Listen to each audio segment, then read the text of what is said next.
நம்ம centre point சார்பா 2 பீகாரி கிட்ட போய் பேசி பார்த்தோம். தமிழ்நாட்டில் பைசா ஜாஸ்தி இருக்கும், வேலை கம்மி இருக்கும், பரவாயில்லையா?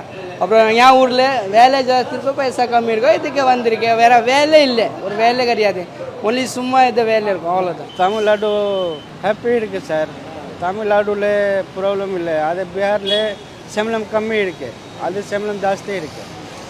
அது 23,000 சேலரி இருக்குது, அங்கே 10,000 ரூபாய் சேலரி. இல்லை சார், அப்படி ஏதோ டிஸ்டர்ப் பண்ண வரல, அப்படி ஏதோ டார்ச்சர் பண்ணல யாரும்.